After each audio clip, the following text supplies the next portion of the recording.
राधे राधे दोस्तों। हिंदू धर्म में खरमास को एक ऐसा समय माना जाता है जब लगभग 1 महीने तक सभी तरह के शुभ और मांगलिक कार्यों पर रोक लग जाती है। साल 2025 का आखिरी महीना दिसंबर भी शुरू हो चुका है और इसके साथ ही लोगों के मन में यह सवाल उठने लगा है कि खरमास की शुरुआत किस दिन से होगी, 15 दिसंबर से होगी या 16 दिसंबर से होगी। हमारे आपके मन में भी यही उलझन है। तो फिर आज इस वीडियो में हम जानेंगे ज्योतिष के आधार पे, गणना के आधार पे कि किस दिन से खरमास स्टार्ट होगा। जब सूर्यदेव धनु या मीन राशि में गोचर करते हैं तो उस अवधि को खरमास कहा जाता है।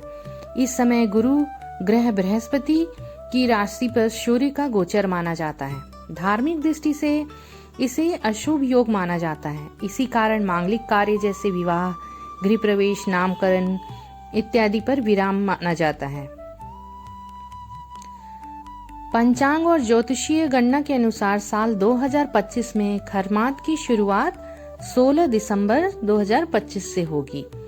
खरमास शुरू होने की तिथि रहेगी 16 दिसंबर 2025 मंगलवार और खरमास की समापन की तिथि रहेगी 14 जनवरी 2026 बुधवार, जो कि मकर संक्रांति का दिन होगा। और यह अवधि लगभग, खरमास की जो अवधि रहेगी लगभग 30 दिन की रहेगी।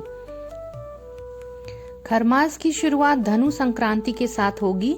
इस दिन सूर्य देव वृश्चिक राशि से निकलकर बृहस्पति ग्रह की राशि धनु में प्रवेश करेंगे। सूर्य के धनु राशि में प्रवेश करते ही खरमास शुरू हो जाएगा।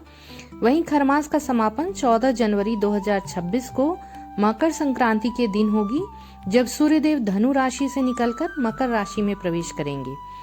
इसके साथ ही एक बार फिर से विवाह और अन्य मांगलिक कार्यों की रौनक लौट आएगी और फिर से विवाह और सभी मांगलिक कार्य शुरू हो जाएंगे।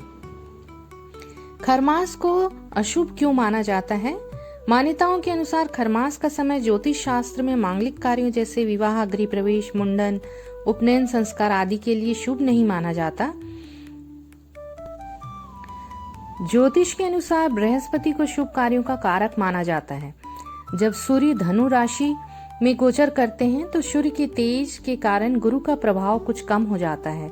इस कारण मांगलिक कार्यों में शुभ फल की कमी मानी जाती है। इस दौरान सूर्य की चाल भी धीमी हो जाती है, जिसे मलमास भी कहा जाता है। नए कार्यों या बड़े आयोजनों को शुरू करने के लिए यह समय अनुकूल नहीं माना जाता है। विवाह, सगाई और अन्य समारोह को पूरी तरह से वर्जित माना जाता है। नए घर में प्रवेश या किसी भी नए निर्माण के कार्य की शुरुआत भी नहीं होती है। बच्चों के मुंडन संस्कार, कंछेदन आदि संस्कार भी निषेध रहते हैं। किसी भी बड़े नए व्यापार या व्यवसाय की शुरुआत भी नहीं की जाती है। जनेऊ संस्कार या उपनयन संस्कार, यह संस्कार भी इस दौरान नहीं किया जाता है। आइए जानते हैं कि खरमास में क्या करना चाहिए और क्या करना शुभ होता है। खरमास का समय धार्मिक और आध्यात्मिक साधना के लिए अत्यंत ही शुभ माना जाता है। इस अवधि में आप पूजा पाठ जैसे भगवान सूर्यदेव और भगवान विष्णु की पूजा अर्चना करना बहुत ही फलदायी रहता है। गरीबों और जरूरतमंदों को अन्न और वस्त्र का दान करें, धन का दान करें, यह सब शुभ माना जाता है। पवित्र नदियों में स्नान और तीर्थ यात्रा करना भी इस दौरान बहुत ही पुण्यकारी माना गया है। मंत्र का जाप करें, जप तप धार्मिक कार्यों को करें, जो कि बहुत ही शुभ माना जाता है। खरमास साल में 2 बार आता है, जब सूर्य धनु और मीन राशि में होते हैं। यह 2 महीने का समय दिसंबर मध्य से जनवरी में मकर संक्रांति तक रहता है और मार्च के मध्य से अप्रैल के मध्य तक रहता है। हिंदू धर्म में खरमास के समय को अशुभ माना गया है और इसलिए इस दौरान कोई भी शुभ मांगलिक कार्य नहीं किए जाते हैं। तो हमने इस वीडियो में जाना कि 16 दिसंबर 2025 को धनु संक्रांति से एक बार फिर खरमास शुरू होने जा रहा है, जो कि 14 जनवरी 2026 तक चलेगा। चूंकि सभी शुभ कार्यों के लिए सूर्य और गुरु ग्रह का प्रभावी होना जरूरी है, लेकिन सूर्य के धनु व मीन राशि में रहने पर इन दोनों ग्रहों का प्रभाव कम हो जाता है। इसलिए कोई भी नया कार्य करने या शुभ कार्य करने पर उसका परिणाम शुभ नहीं होता है अथवा पूरा फल नहीं मिल पाता है। इसलिए खरमास में नए काम की शुरुआत नहीं की जाती है।